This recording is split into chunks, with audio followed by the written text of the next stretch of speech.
अस्सलाम वालेकुम नाज़रीन, आप देख रहे हैं प्रोग्राम गोया और मैं हूं अरसलान खालिद। आज के प्रोग्राम में इस वक्त का जो सियासी मंजरनामा है, जो सूरत हाल है, जिसमें मरकज़ निगाह इस वक्त इलेक्शन कमीशन बना हुआ है। फ़ॉरेन फंडिंग केस का मामला हो या पाकिस्तान तहरीक इंसाफ जो है वो अपने एतराज़ात उठाए। इस वक्त के चीफ इलेक्शन कमिश्नर ने PDM के वफ़द से मुलाकात क्यों की, तो वो उनके ख़िलाफ़ जुडिशल रेफरेंस की इस वक्त बात कर रहे हैं। और ये अब की बात नहीं है, बल्कि एक काफ़ी दिन हो गए कि जब से इमरान खान साहब ने चीफ इलेक्शन कमिश्नर को या चीफ इलेक्शन या इलेक्शन कमीशन को तनकीद का निशाना बनाया, वो उस पर मुसलसल तनकीद कर रहे हैं। और उनका ये मानना है कि वो शफाफियत से अपना काम नहीं कर रहा। वो इल्ज़ाम ये आयद कर रहे हैं कि वो शायद इस वक्त हुकूमत के साथ एक पार्टी बना हुआ है। और अब जब ये मुलाकात की बात सामने आई है, तो उसके बाद से ख़ास से एग्रेसिव स्टेटमेंट्स पाकिस्तान तहरीक इंसाफ की जानिब से सामने आ रहे हैं और वो जुडिशल रेफरेंस की भी बात कर रहे हैं। दूसरी जानिब हमने देखा कि आज से 2 रोज़ कबल फाइनेंशियल टाइम्स की एक स्टोरी आई जिसमें बहुत सारे दावे किए गए, ख़ास तौर पर पाकिस्तान तहरीक इंसाफ की फ़ॉरेन फंडिंग को लेकर। और उस पर पाकिस्तान तहरीक इंसाफ का जवाब और मौक़िफ़ बड़ा वाज़ेह था कि जी वो ओवरसीज़ पाकिस्तानी हैं जो पार्टी में फ़ंडिंग करते हैं, वो आइंदा भी करते रहेंगे, उसका तरीक़ाकार शफ़ाफ़ है। लेकिन एक सवाल जो इंतहाई अहम है वो ये कि जो फ़ॉरेन फंडिंग केस का फ़ैसला है पाकिस्तान तहरीक इंसाफ का, उसको क्यों मुसलसल ताख़ीर में रखा जा रहा है। कभी हुकूमत मुतालबा करती है, कभी मरियम साहिबा कहती हैं कि वो इलेक्शन कमीशन के बाहर धरना देंगी, जल्द अज जल्द फ़ैसला सुनाने की बात की जाती है। कभी मौलाना फजल रहमान साहब ये कहते हैं कि भारतीय और इसराइली फ़ंडिंग है जो इलेक्शन के लिए पाकिस्तान तहरीक इंसाफ को की जाती रही है, लेकिन अब तक इलेक्शन कमीशन की जानिब से ये फ़ैसला वाज़ेह तौर पर सामने नहीं आ रहा और उसमें ताख़ीर है और ताख़ीर से बहुत सारे सवालात जन्म ले रहे हैं। मैं चाहूँगा कि इसका लीगल एस्पेक्ट भी आज के प्रोग्राम में हम डिस्कस करें और तफसील से सारे मामले पर बात करें। गेस्ट पार्टिसिपेंट्स का यहाँ पर तारुफ कराता चलूँ। प्रोग्राम में हमें ज्वाइन कर रहे हैं ताहिर मलिक साहब, सीनियर जर्नलिस्ट हैं, सीनियर एंकर पर्सन हैं। बहुत शुक्रिया सर आपके वक्त का। और आरिफ चौधरी साहब सीनियर कानूनदान हैं जो हमें प्रोग्राम में ज्वाइन कर रहे हैं। दोनों मौजूद मेहमानों को वेलकम कहूँगा। ताहिर मलिक साहब, गुफ्तगू का आगाज़ आपसे करते हुए आप कैसे देखते हैं जो लेटेस्ट डेवलपमेंट है, जहाँ पर एक मुलाकात की बात है। इससे पहले भी हमने देखा कि बाकायदा एक जो मुख्तलिफ कह लीजिए कि आप बयानात की जंग है वो जारी थी। एक तरफ खान साहब जलसे में कोई बात करते थे, मीडिया टॉक में कोई बात करते थे, दूसरी जानिब इलेक्शन कमीशन की तरफ से जवाब आता था। अब बात बहुत आगे बढ़ गई है। ये मुनज़्ज़म अंदाज में क्या पाकिस्तान तहरीक इंसाफ हेड ऑन ले रही है, नोइंगली कि शायद कोई फ़ैसला खिलाफ ना आ जाए, या जो उनकी स्ट्रैटेजी है कि इतना जिक्र करो कि मुतनाज़ बना दो मामले को, या अगर कोई फ़ैसला आना भी है उस पर अभी से सवालात उठ जाएँ, या वाकई जो इस वक्त गिले शिकवे हैं या जो तमाम तर चीज़ें पाकिस्तान तहरीक इंसाफ कह रही है वो दुरुस्त हैं और ज़्यादती इलेक्शन कमीशन की है। देखिए अरसलान, मेरे ख्याल में जो असल ट्रेजेडी है जिसको मैं मेरी राय में आप उससे डिसएग्री कर सकते हैं। क्राइसिस जो इस मुल्क में है वो इदारों का क्राइसिस है, क्रेडिबिलिटी का क्राइसिस है, उनकी न्यूट्रलिटी का क्राइसिस है। तो जो रियासती इदारे होते हैं वो परमानेंट होते हैं, और अगर चौधरी साहब हैं हमारे, आरब साहब, वो आपको ज़्यादा बेहतर एक्सप्लेन करेंगे। जो इंसाफ की देवी है, जो इदारों को रिप्रेजेंट करती है, अदालतों को या कोर्ट्स को, तो आप देखेंगे कि उसकी आंखों पे एक पट्टी होती है। उसका मतलब ये होता है पट्टी का कि जो इंसाफ देने वाले इदारे हैं ना, वो देखते नहीं है, वो इमोशन नहीं है, पसंद नापसंद नहीं है, वो अंधेरे में फैसला करते हैं। अंधेरे से मुराद है कि वो रूल्स पे फैसला करते हैं। और आपको पता होना चाहिए कि इलेक्शन कमीशन भी एक किस्म की अदालत है। उनके पास तौहीन अदालत के भी इख्तियारात है, उनके पास कोर्ट्स के भी इख्तियारात है। तो मैं ये कहना ये चाह रहा हूँ कि बड़ी तकलीफ से बात है, मैं as a student of life politics समझता हूँ कि पाकिस्तानी रियासत जो है ना, it is a state which is fighting with itself, state at war with itself. हमारे इदारे हमेशा उलझते रहते हैं। ये अकेले इमरान खान का मसला नहीं है। ये अगर आप रिसेंट हिस्ट्री में जाए, अगर 2016 में सुप्रीम कोर्ट ने कहा कि नवाज शरीफ साहब ने 62 63 उन पर लग गया कि आप बेईमान है, आप सादिक अमीन नहीं है, तो उन्होंने भी कहा जी इदारों से लड़ाई है। तो बेसिक जो इशू चल रहा है वो ये चल रहा है कि हमारे इदारे नाकाम रहे हैं असल में, अपनी न्यूट्रलिटी और अपना प्रोफेशनल जो इंस्टीट्यूशनल कद नहीं बना सके। इसीलिए अगर आप रिसेंट हिस्ट्री में देखेंगे तो आपकी हर इदारे से लड़ाई है। इससे पहले खान साहब की न्यूट्रल से लड़ाई थी, फौज से लड़ाई थी, इस्टेब्लिशमेंट से लड़ाई थी। अगर ये ज़िमनी इलेक्शन लाहौर में ठीक हो गया तो इसका मतलब है पाक फौज भी ठीक होगी, वो मुसलमान होगी, सूल परस्त होगी। अब अगर इलेक्शन कमीशन परसों चौथ फैसला करता है जो समझ से बाहर है, 8 साल में कौन सा ऐसा मसला फीसा गोरस है इस इलेक्शन कमीशन के पास, वो बता नहीं सका कि आपने ये रूल तोड़ा है और इस रूल की ये सजा है। और उसमें कमाल की बात है कि 5-6 साल का जो टाइम बाय किया वो पीटीआई ने किया, वकील बदल बदल के। कमाल की बात यह है कि जो हमारे 62 63 के बकौल अपना सुप्रीम कोर्ट के जो सही ईमानदार सादिकुल अमीन इमरान खान साहब हैं, ये वाना गए थे आज से 2.5-3 साल पहले बतौर प्राइम मिनिस्टर से, इनसे सवाल किया गया था, तो ही appreciated very much election commission. उनका बड़ा सही बंदा आ गया, बड़ा ही बेहतरीन आदमी, और पाकिस्तान का एक बहुत बड़ा मसला हल हो जाएगा। मगर 2 साल बाद उनको पता लगा वो तो किसी बहुत ताकतवर बंदे की सिफारिश पे आया, वो तो बड़ा सब्जेक्टिव आदमी है। तो मैं समझता हूँ कि बेसिक कॉमेडी ये है कि आपके जो इदारे हैं वो साबित हो गया 75 साल में, कोई अपनी न्यूट्रलिटी, प्रोफेशनल इंटेग्रिटी और सच्चाई कि वो ब्लाइंड है, उनको इससे ताल्लुक नहीं। सामने इमरान खान है, नवाज शरीफ है, ताहिर मलिक है, आरब चौधरी है। तो वो जो इदारों का कोलैप्स है ना, मैं इसको इदारों का कोलैप्स कहूँगा, उसकी सजा ये पूरी रियासत और पूरी अवाम काट रही है। आरिफ चौधरी साहब, आपकी क्या राय होगी? इत्तेफाक करेंगे अब ताहिर मलिक साहब ने जो बात कही है कि ये वही सजा है जो पूरी अवाम काट रही है, या मामला कुछ मुख्तलिफ है? ताहिर मलिक, आपका पहले तो आपका शुक्रिया अरसलान साहब। और ताहिर मलिक साहब की बात से बिल्कुल इनकार नहीं किया जा सकता। उसकी वजह यह है कि उन्होंने कहा कि ये इंसाफ की देवी जो है ये ब्लाइंड होती है, लेकिन और मैं भी यकीन इसी पे रखता था और आज भी रखता हूँ। लेकिन मैं हैरान हुआ जब हमारे सुप्रीम कोर्ट के एक जज ने कहा कि हमारी आँख सब कुछ देख रही है। तो उस वक्त मुझे ये फ़लसफ़ा जो था ये इसकी नफ़ी होती हुई नज़र आई कि जब आपकी आंखें किसी चीज़ को देखती हैं तो आप उसका इंसाफ नहीं कर सकते। और यही दुनिया में असूल है आज तक। यानी ये जो ज्यूरी बनती है वो आज भी अखबार नहीं पढ़ सकते, टेलीविज़न नहीं देख सकते उन दिनों में जब वो केस सुन रहे होते हैं। उसकी वजह यह है कि वो ये तासुर ना कहीं मुंतकिल हो कि वो मुतासर हो रहे हैं किसी बात से। हमारे यहाँ चौधरी साहब के ज़माने में, इफ्तिखार चौधरी साहब के ज़माने में ये बाहर जो खड़े होकर बात करने वाला सिलसिला था वो शुरू हुआ और अंदर से लेकर बाहर से लेकर अंदर तक जा पहुंचा। और अब अदालत जो है वो अंदर लगती है और उसके बाद एक अदालत बाहर लगती है, और हर बात उसको बाहर खड़े होकर कहा जा रहा है। जिस तरह ये जो नून वाले थे वो कह रहे थे जब ये मामला कासिम सूरी का था कि अदालत को ये जानना चाहिए कि आज आइन उनके सामने खड़ा है। और इसी तरह फिर जब वही आइन जो है, जब ये दूसरे डिप्टी स्पीकर का आ गया मामला पंजाब वाले का, तो वही आइन ये कह रहे थे कि उनके सामने खड़ा है। अब मामला ये है, मैं आपको एक अर्ज करूँ कि बहुत बुनियादी बात यह है, न्यूट्रलिटी उस वक्त साबित होती है जब आप अक्रॉस द बोर्ड सबको एक तरह ट्रीट करें। मिसाल के तौर पर सुप्रीम कोर्ट जो है उसकी न्यूट्रलिटी के बारे में अब सवाल क्यों उठ रहे हैं? उसकी वजह यह है कि एक हिस्ट्री है, उस हिस्ट्री में बहुत सारे लोगों ने उसे इस्तेमाल किया और उसके जो मेंबर्स थे उन्होंने जब पब्लिकली एडमिट किया कि जी हमसे ये हुआ है, हमने तो ये ऐसा किया है, अपने बाद मारूजी हालात के पेश नज़र हमने ये ऐसी चीज़ें की हैं और हम मजबूर होते हैं इस तरह करने के। और उसके बाद आहिस्ता आहिस्ता वो मजबूरियाँ बढ़ती गई और आज ये जो बदकिस्मती की तरफ जिसका इशारा किया है तारिक मलिक साहब ने, आज अदालत के अंदर डिवीज़न जो माजी में पैदा की गई थी और काफ़ी हद तक मुस्लिम लीग नून कामयाब रही, आज वो डिवीज़न जो है फिर पैदा की जा रही है और पैदा हो चुकी है। और जो आपको नज़र आ रही है अभी जुडिशल कमीशन के सिलसिले में और इन केसेस के सिलसिले में, तो एक बात जो इनके हवाले से है इलेक्शन कमीशन के हवाले से, क्योंकि बनाने वाले जो होते हैं जिस तरह इमरान खान साहब जो हैं उन्होंने अगर किसी के कहने पे बनाया है और मेरिट का ख्याल नहीं रखा तो he must face the consequences. वो तो मेरिट की बात करते थे। जब मेरिट की आप बात करते हैं तो फिर किस तरह आप मुतासर हो जाते हैं कि आपको किसी ने नाम दिया, वो इसलिए कि आप चौधरी साहब जरा इस मामले पर थोड़ी सी रोशनी डालिएगा। ये जो अब जुडिशल रेफरेंस की बात की जा रही, क्या ये कानून क्या कहता है कि क्या चीफ इलेक्शन कमिश्नर किसी वफ्द से, किसी सियासी रहनुमा से, पार्टी से मुलाकात नहीं कर सकते? उनकी पीडीएम से मुलाकात पर एतराज़ात उठाए जा रहे हैं। फिर एक खबर ये भी आ रही है, जवाब ये भी है, हमने कुछ दिन पहले तक हम सुन रहे थे कि इमरान खान साहब दरख्वास्त कर रहे थे चीफ इलेक्शन कमिश्नर से मिलने की, ये भी खबरें आई थी। फिर ये भी अब कहा जा रहा है कि मुतअद्दिद बार खुद खान साहब मिल चुके हैं चीफ इलेक्शन कमिश्नर को। तो क्या ये इसमें कोई मिलने पे पाबंदी है, या अगर मिले और वाकई को जुडिशल रेफरेंस जाता है उसकी क्या वक़्त और अहमियत होगी? अरसलान साहब, जुडिशल रेफरेंस जो है किसी भी शख्स के ख़िलाफ़ जो यानी फेस जिसे करना होता है उसके ऊपर जो एक्यूजिशन होनी चाहिए वो उसकी मिसकंडक्ट की होनी चाहिए।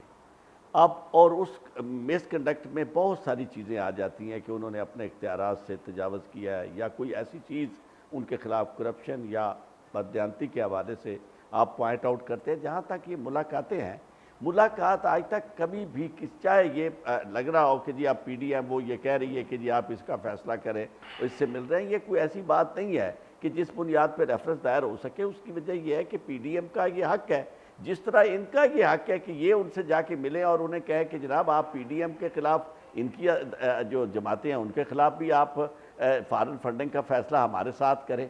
तो इस तरह ये चीज़ें खुद अपने तौर पर ख़राब कर रहे हैं, चूँकि कुछ जब आपने कोई बात करनी है तो उस पर उसे फ़नी बुनियाद पर, कानूनी तौर पर वो बात करें जिस पे हरफ ना उठ सके।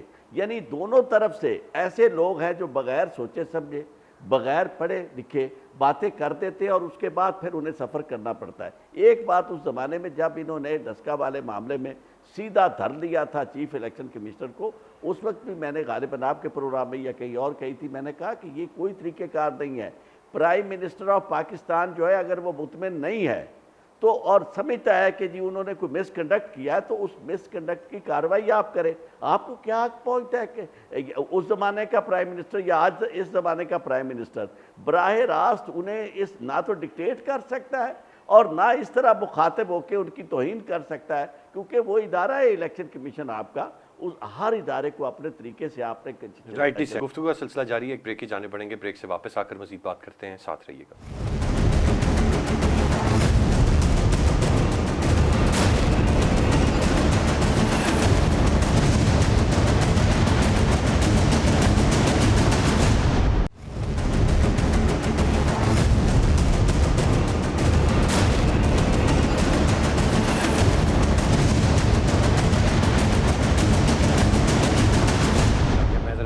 ताहिर मलिक साहब की जाने वापस बढ़ूंगा। मलिक साहब, अभी आपने एक जिक्र किया था कि इमरान खान साहब वाना गए थे और बड़ी तारीफ़ कर रहे थे और सारे मामलात हैं। अब सर क्या समझ लीजिए कि सूरत हाल ये है कि जो इक़्तिदार में होगा, जिसके सब चीज़ें ठीक चल रही होंगी, उसके लिए सब अच्छा होगा, क्योंकि अभी खान साहब के वाले से भी यही बात है।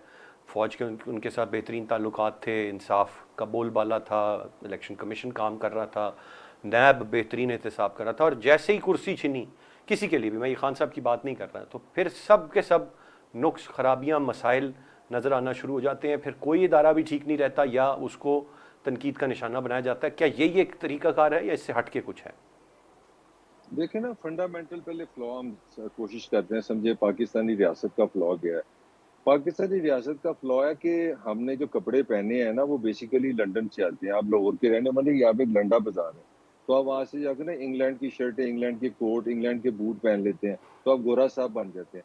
अब लंडे के यूज कपड़े पहन के आप अंग्रेज नहीं बनते। मेरे हिसाब से अंग्रेज को सुपीरियर नहीं है, मैं आपको समझाना चाह रहा हूँ। तो जमहूरियत या डेमोक्रेटिक इंस्टीट्यूशनल माइंड इस तरह नहीं बनता कि आपका कोई कसूरी साहब हो, वो 73 में इंग्लिश में कॉन्स्टिट्यूशन लिखे तो आप डेमोक्रेट हो जाते हैं। इंस्टीट्यूशन का मतलब ये है कि इंस्टीट्यूशन को इससे कोई गरज नहीं कि हु इज हु, कौन पॉलिटिक्स में है, कौन प्राइम मिनिस्टर है, कौन सी पार्टी है। उनके एक रूल्स हैं, वो एक लॉज हैं, उसके तहत वो काम करते हैं। और वहाँ पे आपने इंस्टीट्यूशन इसलिए मॉडर्न सोसाइटी ने बनाया कि फर्द बड़े कमज़ोर होते हैं। मेरा भी बेटा है, मैं कहीं सेल्फिश हो सकता हूँ, मेरे जो सब दोस्त हैं कल को इस्लामाबाद आए, मैं ये जज अल्लाह करे सुप्रीम कोर्ट जो हो, तो मुझे देख के शायद इनको, इनके दिल में एक दोस्ती आ जाए। तो मॉडर्न सिविलाइजेशन ने सोचा कि इंसान का जो मैन टू मैन रिलेशन है, इसको इंस्टीट्यूशनलाइज किया जाए। तो मेरा ख्याल है कि हमारा जो रियासती ढांचा है, उसका बुनियादी फलाह ये है कि देखें ना, आप कोई भी अपना इदारा उठा लें, आपके सबसे बड़े जो इदारे हैं, वहाँ पता नहीं कि जो हेड ऑफ इंस्टीट्यूशन है वो कब जाएगा कब आएगा, कोई एसओपी नहीं है। अब हमें कभी नहीं पता लगा कि हमारी कौन सी हुकूमत कब आएगी कब जाएगी, किसी को पता नहीं, कब असेंबली टूटेगी। तो मैं क्योंकि मीडिया से रिलेटेड हूँ, आप ही हैं, मैं कोई 40 साल 35 साल से ज़्यादा मीडिया का हिस्सा हूँ, और सबसे बड़ा जो जर्नलिस्ट है उसकी मैं आपको डेफिनेशन करने लगा हूँ। सबसे बड़ा, सबसे अहम, सबसे बड़ा जर्नलिस्ट वो है जो आपको ये बताया कि हुकूमत कब जा रही है। तो पॉइंट सारा मैं ये कह रहा हूँ कि ये जो रियासती ढांचा है ये चल रहा है, पंजाबी में कहते हैं अठो अठ, गैर यकीनी सूरत हाल, क्योंकि ये अफराद ने इससे फ़ायदे उठाने हैं। अब खान साहब पे आ जाते हैं। खान साहब बड़े ऑक्सफोर्ड से पढ़े हैं, एजुकेटेड आदमी है, वर्ल्ड एक्सपोजर है, बहुत कमाल की पर्सनैलिटी है। वाना में तारीफ, दूसरे 2 साल बाद पता लगा बंदा करप्ट है। मतलब पंजाब का सबसे बड़ा डाकू परवेज़ अलाई आज उनका अलाई है। इसी तरह उनका ख्याल था कि पंजाब में मैं यूं ही अगर जीता तो मैं 2 मिनट में असेंबली तोड़ दूंगा। उनका ख्याल है ये इम्पोर्टेड लोग हैं, ये अमेरिकन एजेंट हैं, मैं फेडरल जो कौमी असम्बली है वहाँ उनके साथ नहीं बैठ सकता। पंजाब में वही जमातें हैं, वही लोग हैं, उनके साथ मैंने 3 साल कुश्ती की और वहाँ से उनसे हुकूमत छीन ली, वो इम्पोर्टेंट नहीं है। अच्छा, केपीके में कोई पीएमएल-एन का भी नहीं है, पीपल्स पार्टी का भी कोई एमपीए नहीं है। फेडरल में हाँ, असूल ये है कि फेडरल में मैंने इसलिए नहीं बैठना क्योंकि ये इम्पोर्टेड लोग हैं। तो इस तरह की जो आप ये इंसान इस तरह ही है, मैं इमरान पे तनकीद नहीं कर रहा।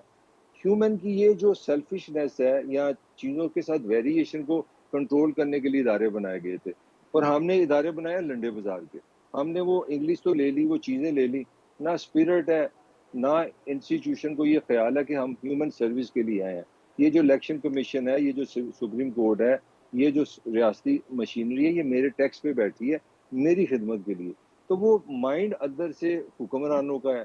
इसी तरह मैं तो हैरान होता हूँ कि इमरान हाँ डट के आता है, हर तीसरे चौथे दिन एक बहुत बड़ी स्टेटमेंट देता है जो बिल्कुल जो नेगेटिव होती है, जो यू टर्न होता है उसका। और आखिर में आगे इमरान ने ये भी कह दिया कि बड़े लीडर जो हैं वो यू टर्न लेते हैं। इमरान ने ज़िमनी इलेक्शन से पहले ये एडवाइस किया पाकिस्तान की आर्मी टॉप को कि भी आप भी यू टर्न लें, जनरल अच्छे होते हैं। तो पता नहीं अल्लाह ताला ने उसकी बात सुन ली, अगले दिन ही वो 15 सीटें ले गया ज़िमनी में, पंजाब में। तो मेरा ख्याल है कि हमने अच्छी कॉमेडी रखी है सारे ने मिलजुल के, गेम सारी अफराद की है और इदारों के हमारा किसी का बिलीव नहीं है। जितने भी ताकतवर है ना, वो खुद मुझे लगा कि वो एंटी इंस्टीट्यूशन है। ये मेरी ऑब्जर्वेशन है, ये मेरी राय है और मैं 100% इस पे खड़ा हूँ कि जिन लोगों ने इदारों को प्रोटेक्ट करना है, वही इदारों पे बिलीव नहीं करते क्योंकि हमने अवाम को तो कुछ देना नहीं है। जिस दिन हम पाकिस्तान की ये डेफिनेशन करेंगे कि रियासत का काम है to serve the people of Pakistan, तो इदारे बन जाएंगे। सवाल सर ये है कि 75 साल से तो हम चले आ रहे हैं ना इसी तरह इदारों को कमज़ोर करके। अब कब तक आप मज़ीद आगे चल सकते हैं इस मॉडर्न वर्ल्ड में? इदारे कमज़ोर रहे हैं और आप इसी तरह सर्वाइव करते रहे। अल्हम्दुलिल्लाह 75 साल हम कर गए, किस तरह कर गए नहीं पता, लेकिन अब जिस नहज पे हम पहुंच गए हैं मज़ीद कितना चल पाएंगे इस तरह? तो उसका भी जवाब है, मतलब मैं कोई आपके अल्हम्दुलिल्लाह को मजाक नहीं कर रहा, मैं भी एक मुसलमान हूँ, मुझे एहतराम है अल्हम्दुलिल्लाह का, मगर वो अल्हम्दुलिल्लाह के पीछे 3 वॉर्स हैं। पहले आपने कोल्ड वॉर में हिस्सा बने, जिनके खिलाफ इमरान खान साहब इम्पोर्टेड कहते हैं, फिर आप जहाद अफगानिस्तान में उनके हिस्सा बन गए, फिर आपको अपना वॉर अगेंस्ट टेरर में उनका हिस्सा बन गए। तो इस तरह आपने 75 में से तकरीबन 60-65 साल इस तरह गुजार लिए, आपकी दुनिया में रेलेवेंस बनी, तो 4 पैसे आपको मिलते थे। अब हम नहीं बदले असल में, दुनिया बदली है, दुनिया एक नए सिस्टम में जा रही है, कोरोना ने दुनिया को हिला दिया है और दुनिया हमें कोई जंग मिल नहीं रही, कोई नई जंग मिले जिसका हम हिस्सा बने। हालाँकि हमारा बड़ा अच्छा प्रोग्राम था कि काबुल के फॉल के बाद हमें नई नौकरी मिल जाएगी, वो दुनिया हो गई है गरीब।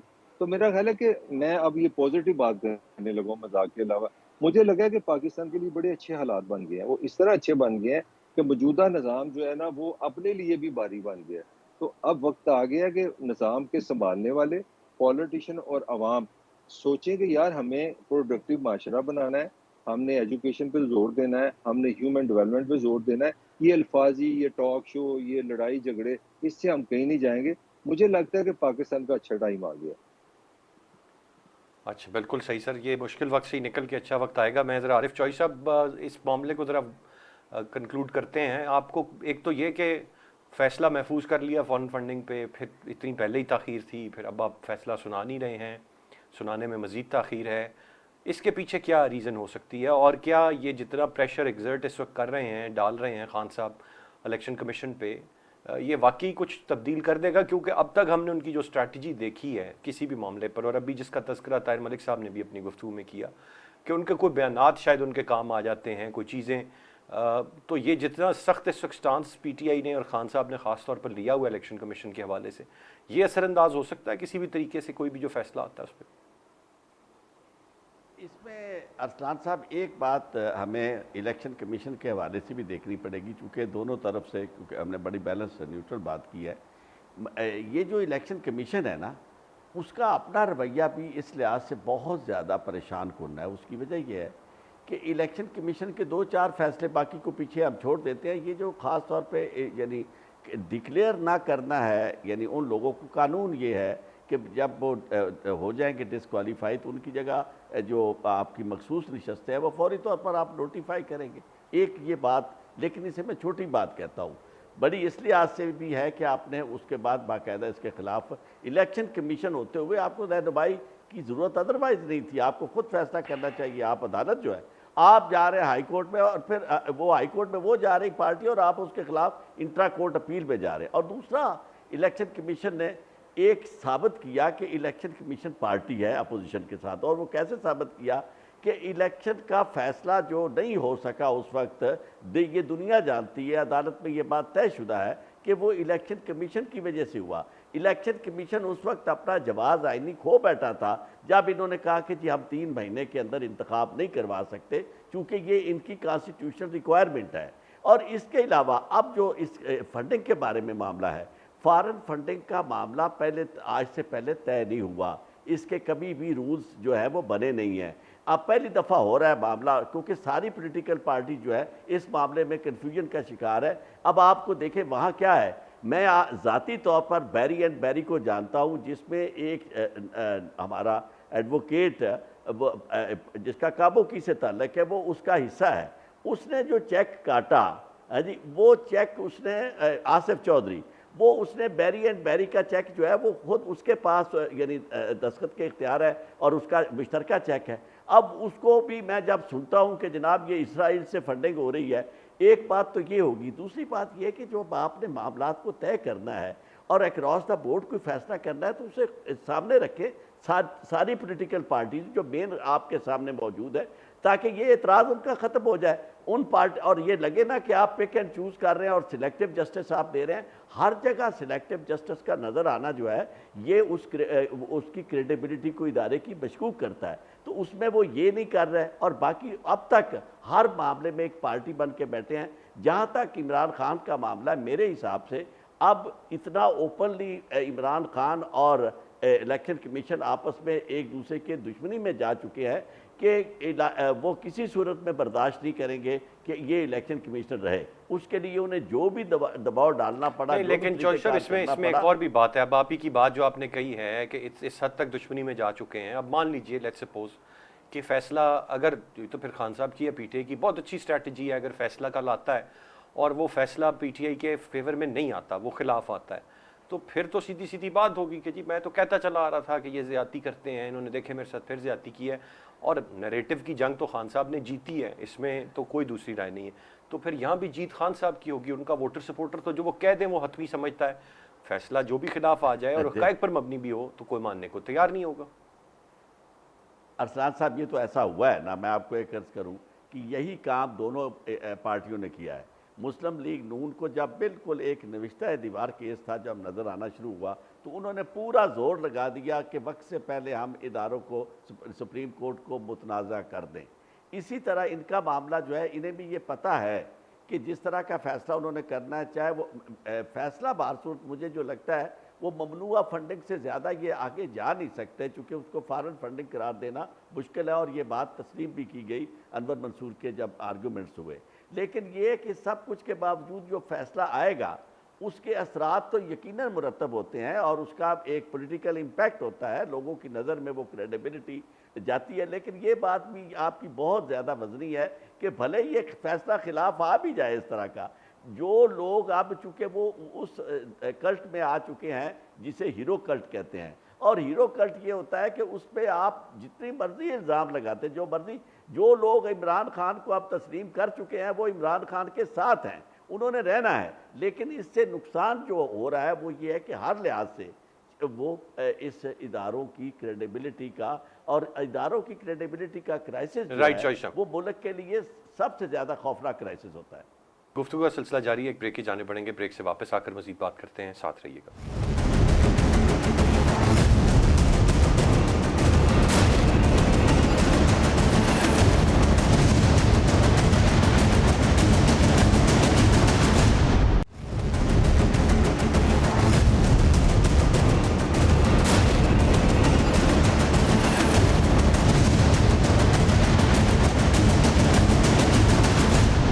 मलिक साहब, आपने भी बात की कि अब खान साहब इस वक्त काबीना के लिए मुशावरत कर रहे हैं, चीज़ों को हतमी शक्ल दी जा रही है। पंजाब की परवेज़ लाई साहब उनके वज़ीर आला हो गए और ज़राए ये हमें बता रहे हैं, जो आज मुख्तलिफ सोर्सेस से मुझ तक एक चीज़ पहुंची कि पीटीआई ने अपनी जो मीटिंग है इंटरनली उसमें अब डिसाइड किया है कि ज़रा चुप कर जाएँ, खामोशी साध लें, जो हम जल्दी इंतखाबात की बात कर रहे हैं।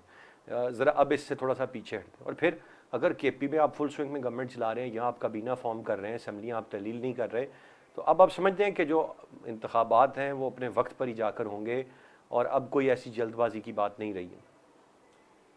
देखो, उसकी पॉलिटिकल रीजन है। मैं जो ट्रेजेडी आपको बता रहा हूँ, पाकिस्तान की ट्रेजेडी कल्चर की, रियासती ढांचे की, क्योंकि पॉलिटिकल पार्टी भी रियासती ढांचे का हिस्सा होती है, वो है टोटल मुफाद परस्ती। मेरा फायदा किसमें है? एक काम पे सारे इकट्ठे हैं, इदारे भी और सियासतदान भी, पार्लियामान भी, के असूल पे नहीं चलना। असूल ये है कि अगर आपने इलेक्शन का है तो हो जाए। अब खां जो है वो बेवकूफ आदमी नहीं है, 3.5 साल में वो मजे चक चुका है। उसको आपसे ज्यादा पता है कि डॉलर क्या होना है। जिस दिन इमरान की हुकूमत आ गई, अगर आम इंतखाबात हो गए, तो आप ये प्रोग्राम संभाल लीजिएगा। अगर डॉलर आज 250 का है तो उस दिन 260 का होगा। बिजली भी महंगी होनी है, पेट्रोल भी महंगा होना है। तो इमरान नोज दी रियलिटी। अब इमरान के ख्याल में, क्योंकि आप तो सर्टिफाइड हैं सुप्रीम कोर्ट से, आप तो झूठ बोलते ही नहीं है, आप तो हैं ही सादिकुल अमीन है। तो सादिक अमीन साहब के हक में इस वक्त ये है कि पंजाब में भी मजे लो, केपी के भी मजे लो, और चोर चोर भी कहते रहो, करप्ट भी कहते रहो। तो मेरा ख्याल है इमरान, जो आपने सवाल किया उसका जवाब ये है कि इमरान को पाकिस्तान की इकोनॉमी का पता है। उसको पता है कि हमने 80 अरब डॉलर की, पिछले साल जब वो वजीर आजम था, तो हमने दुनिया से चीजें खरीदी थी और दुनिया को 22-23 अरब की चीजें बेची थी। इस तरह का गरीब मुल्क अगर 55-60 बिलियन डॉलर का ट्रेड डेफिसिट से, किस तरह आप डॉलर को कंट्रोल करेंगे? किस तरह महंगाई को कंट्रोल करेंगे? आपका तो कोई प्रोग्राम भी नहीं, ना आपके पास टीम है। 4 इमरान ने वजीर खजाना बदले थे, 5 फाइनेंस सेक्रेटरी बदले थे, विद दिस क्लेम के मैंने 22 साल होमवर्क किया और 100 दिनों में मैं इकोनॉमी बदलूंगा। तो अब भी कुछ नहीं होना। तो मैं समझता हूँ ये एक प्रैक्टिकली, प्रैग्मेटिकली थिंकिंग है कि इलेक्शन से भी जान छुड़ाओ, शहबाज को गाली भी निकालते रहो, चोर चोर का भी रोला डाओ, अपोजिशन को फ्रॉड फ्रॉड भी को, हुकूमत को सॉरी, और आराम से दो जो पाकिस्तान के 60% है आपका पंजाब, तो 25% है आपका केपी के, 85% पे आपकी हुकूमत है, लंबे पैसे हैं, लंबे मजे हैं। कश्मीर में आपकी हुकूमत है, केपी में अपना ठीक वो है क्या मलिक साहब, नाम है, इसी बात का जवाब ज़रा मैं चॉइस साहब से तो भी ले लूँ, मजे मुझ तक मजे आपका पॉइंट मजे पूरी तरह मजे। पहुँच गया। ठीक, चॉइस साहब ज़रा प्रिसाइजली बताइएगा आपकी क्या राय होगी। आप समझते हैं कि अब ख़त्म होगी वो बात, पंजाब मिल गया ठीक है, काफ़ी है, और ये जो अब मुझे रिपीट करने की ज़रूरत नहीं है जो बातें मलिक साहब ने कह रही, दिस सम्स इट अप, आपकी क्या राय है? इसमें एक बात तो ये हो सकती है, जो यानी जो पीछे मुक़्तदर कुव्वतें हैं, उनका भी, चूँकि उन्होंने इनसे कमिटमेंट जो की है वो इस तरह की कमिटमेंट का पता चला। उन्होंने कहा जी कि हमने आपको चलाना है, आपने, हम आपके साथ हैं, आप रहें, और ये रहना भी चाहते हैं। इन्होंने नवाज शरीफ की बात भी नहीं मानी। तो इसलिए अगर ये बात भी साथ शामिल हो गई तो वो यानी उसका बड़ा वज़न है। लेकिन मुझे एक बात का जो पीछे इनकी कुव्वत है असल, वो है नवाज शरीफ साहब। नवाज शरीफ साहब जो है वो पहले दिन से इस बात को देख रहे हैं कि इससे नाव जो है, नैया जो है वो डूब रही है। और वो नैया किसकी डूब रही है? वो नवाज शरीफ की डूब रही है, और काफ़ी हद तक डूब चुकी है। वो पीछे लगे हुए हैं और उनका जोर पड़ गया। और अभी जो आज मैं जिस तरह नजम सेठी को मैंने सुना, और नजम सेठी को सुनने का मतलब ये है कि बात समझ जानी चाहिए कि नवाज शरीफ साहब क्या चाह रहे हैं। वहाँ अगर फैसला होगा कि ये आने वाले दिनों में, चूँकि आपको इतनी ज़्यादा महंगाई और करनी पड़ रही है और आपने डॉलर भी नीचे ला सकते, इकोनॉमी को भी कंट्रोल नहीं कर सकते, तो उससे बेहतर ये है कि आप वक्ती तौर पर आप पीछे हट जाएं इस सारी सूरत हाल से, इसे मज़ीद ख़राब ना करें।